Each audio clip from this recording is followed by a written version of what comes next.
Amigas e amigos, prazer novamente estar aqui com vocês para essa nova gravação, não é? O nosso canal Eros e Thanatos, Mitologia e Psicanálise. Um canal que desenvolvemos eu, Edson Flávio Barbosa e Silva e Sérgio Paulo Feitosa, não é? E que traz mensagens, discussões com vocês semanalmente a despeito das temáticas mitologia, psicanálise e na interseção desses temas. Hoje pretendo dar continuidade ao último vídeo, quando começamos a falar sobre a montagem do conceito de inconsciente por parte de Freud, não é? E falamos a semana passada sobre a questão do projeto para uma psicologia científica, uma primeira proposição sobre o aparelho psíquico que Freud formulou para a comunidade científica, mas que ele nunca publicou. Não é? Esse projeto ficou engavetado, arquivado ao longo de muitos e muitos anos. Ele foi formulado em 1895 e só foi publicado em 1950. Não é? Como eu disse no vídeo anterior, 11 anos após a morte de Freud, por intermédio da sua família, que localizaram esse material e disponibilizaram para o editor de Freud, né, e a publicação de suas obras completas. Bom, nas obras completas aqui na língua portuguesa, na tradução aqui para o Brasil, ele se encontra no volume 1. Né? Mas hoje você tem a possibilidade de outras editoras publicando também Freud e você comprar os suplementos. Não precisa comprar a obra completa. Ao tempo que eu comprei, você só adquiria ou as obras completas ou as obras escolhidas. Mas agora não, agora você já encontra suplementos de cada livro de Freud, né, e vocês podem adquirir. Né? Bom, então hoje eu quero dar sequência, como eu falei, à questão dessa apresentação conceitual do inconsciente freudiano, como Freud começou a pensar. Desculpe. Eu falei para vocês que Freud teve, digamos assim, três momentos importantes nessa construção da montagem do aparelho psíquico. Uma foi com o projeto, não é? A outra foi com a primeira tópica e por último a segunda tópica.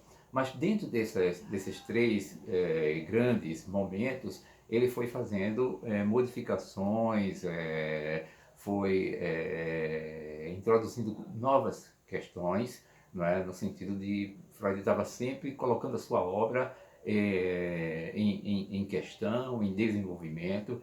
Freud nunca estagnou em relação a isso e acenou isso para a comunidade psicanalítica. A psicanálise ela precisa ser permanentemente pensada, explorada, desenvolvida, não é? Ela não é um processo acabado, não é? E, portanto, podemos fazer cada vez mais, né? No sentido de desenvolvimento, mas tudo com muita consistência, que foi isso que Freud nos transmitiu, com muito comprometimento. Né? Bom, mas antes de eu retomar a questão do projeto, eu queria lembrar vocês aquele nosso pequeno ritual, né? De se inscrever no canal, dar o like nas postagens, seja as que eu faço, seja as que Sérgio faz, né? Repito, semanalmente nós temos postagem nova, né? Acionar o sininho das notificações, porque ao fazê-lo, o YouTube divulga os nossos vídeos, né? E vocês têm acesso a toda vez que tiver novas postagens, vocês são alertados desses e poderá ir lá visualizá-los, não é? E também divulgar com as pessoas, com os amigos, com os parentes, com os colegas esse material e trazer questões para nós, fazer comentários, sugestões, críticas, questões mesmo que nós vamos respondendo, tá bom? E agradecemos esse movimento, esse interesse de vocês. Nós estamos crescendo, né? Devagarzinho a gente vai crescendo, passo a passo, e é importante. O importante é que a gente traga uma mensagem para vocês e discuta essas ideias que são tão interessantes e tão atuais, tão contemporâneas e tão instigantes para todos nós, né? Tanto a mitologia quanto a psicanálise. Mas bom, entrando propriamente no nosso tema, a questão do projeto para a psicologia científica e dando sequência a ele. Eu falei a semana passada, na minha apresentação, né, de que Freud constituiu o projeto dentro de um referencial ainda neurofisiológico, que era a atividade de Freud antes dele iniciar o processo clínico e dessa clínica que ele constituiu, criou, que é a psicanálise, né? Freud era um pesquisador da Universidade de Viena, onde ele desenvolvia pesquisas histológicas, né? E dentro dessas pesquisas ele foi um dos pioneiros na detecção das células nervosas, neurônio, né? De modo que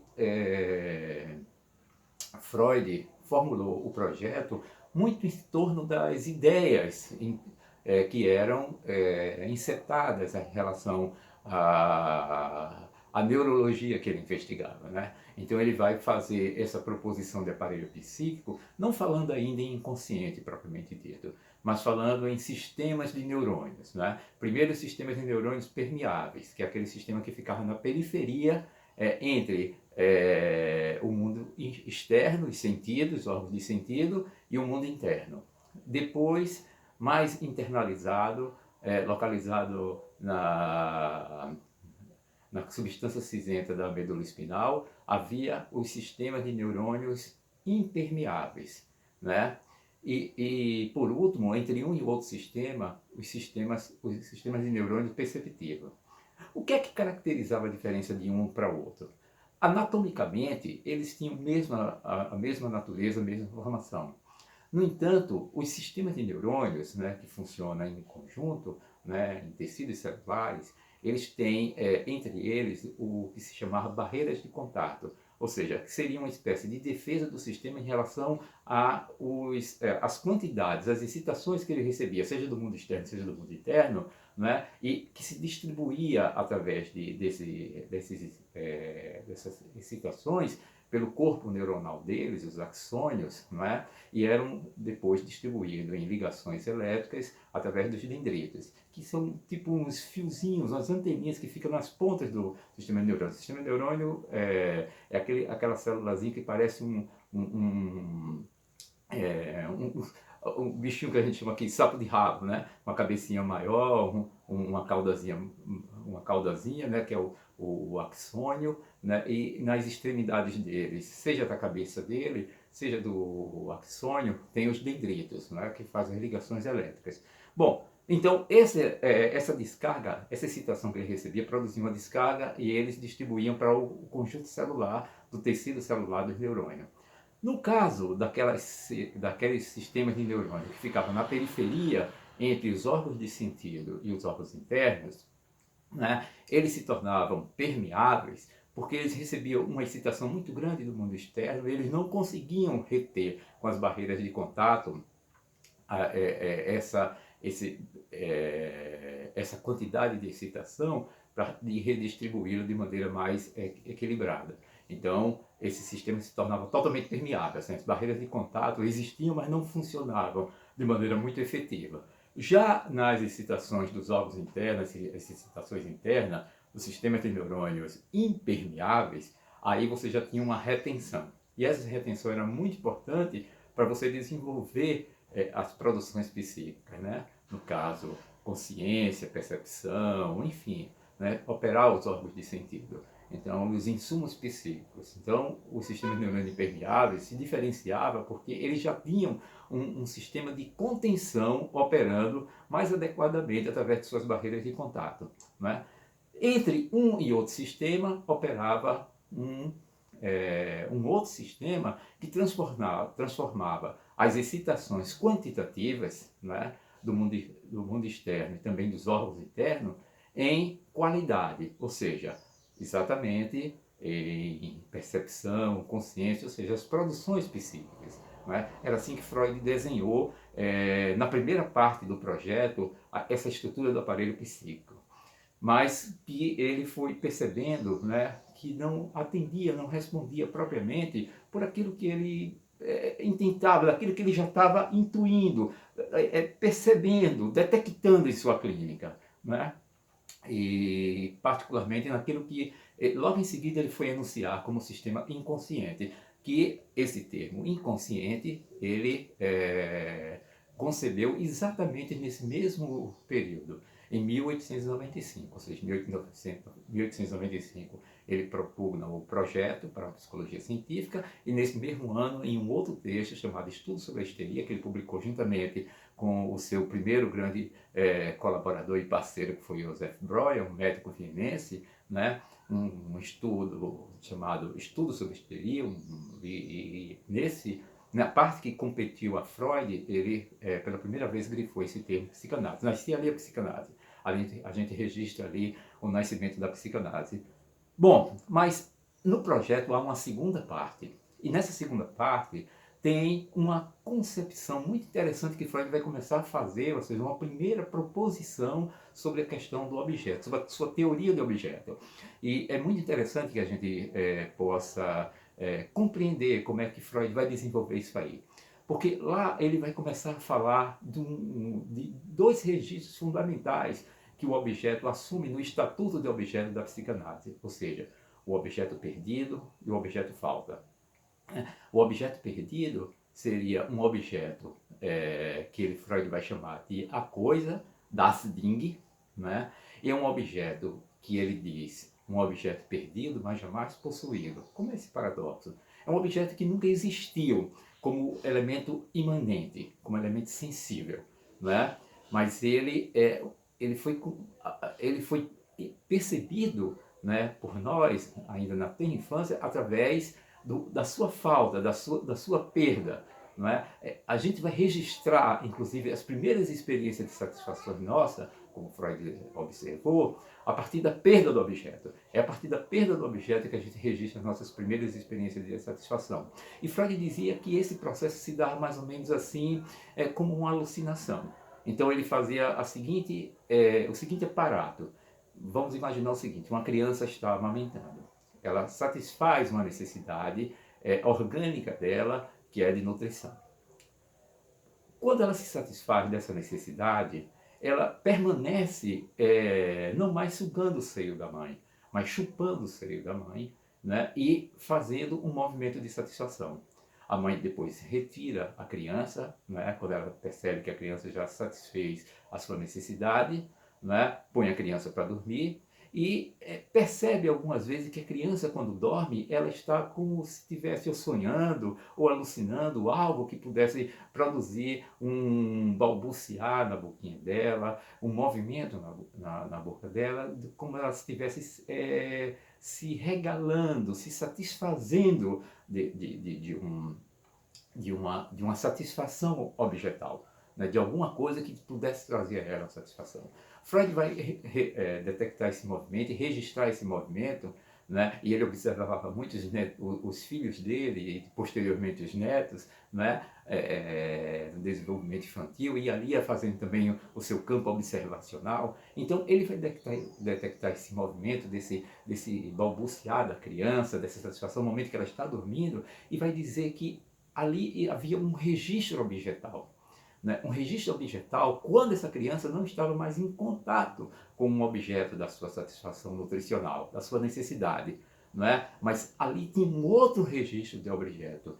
Esse objeto que ele vai chamar a coisa perdida, das Ding. Não é? No entanto, esse objeto perdido, né, para sempre perdido e jamais possuído, olha o paradoxo disso aí, para sempre perdido e jamais possuído, esse objeto se de uma parte ele jamais ele pode ser articulado ou visibilizado por qualquer objeto do mundo, no entanto, há uma dimensão dele, porque ele é perdido, um objeto perdido, ele é um objeto inconsciente, absolutamente inconsciente, no entanto, há uma representação que é deixada dele. É como se deixasse algumas pegadas, não é? Que parte desse objeto vai ser capturado no campo do desejo. O que é capturado no campo do desejo é aquilo que nos falta, é o objeto falta. No entanto, você tem aí dois estatutos de objeto. Por um lado, o objeto perdido, não é? Esse aí não se constitui como desejo, mas como causa de desejo. Por outro lado, um objeto falta, que é um objeto da representação. São as representações de linguagem, né, em torno desse objeto que vai detectar designar esse objeto como objeto faltante. Na medida que ele é faltante, na medida que a gente escreveu uma falta a partir de algo que se perdeu, né, à medida que registramos no nosso campo de representação, no nosso campo de linguagem, esse objeto assume um outro estatuto, o objeto falta, e como tal, ele é objeto do desejo. Então Freud vai aí, desde o projeto, ele vai detectar dois registros fundamentais do objeto de psicanálise. O de objeto perdido, que opera como causa de desejo, das Ding, e o de objeto falta, Diezag, que era uma outra denominação para coisa freudiana. Das Ding, objeto perdido, e Diezag, objeto falta. Por que objeto falta? Que distinção isso em relação ao objeto perdido? Porque enquanto objeto falta, ele é representado no nosso campo de linguagem. Consequentemente, ele adentra no nosso campo de representação e é esse objeto que vai se inscrever como objeto faltante. E esse vai ser, digamos assim, o referencial do nosso objeto de desejo. Então, essa contribuição que Freud fez no projeto e que é demarcatória daquilo que foi se constituir como as referências e o modelo de objeto da psicanálise. Bom, amigas e amigos, paramos por aqui, né, hoje e na próxima semana traremos mais contribuições, insistindo um pouco mais com esse tema e dando sequência à montagem do conceito de inconsciente em Freud. Um grande abraço e até o nosso próximo encontro.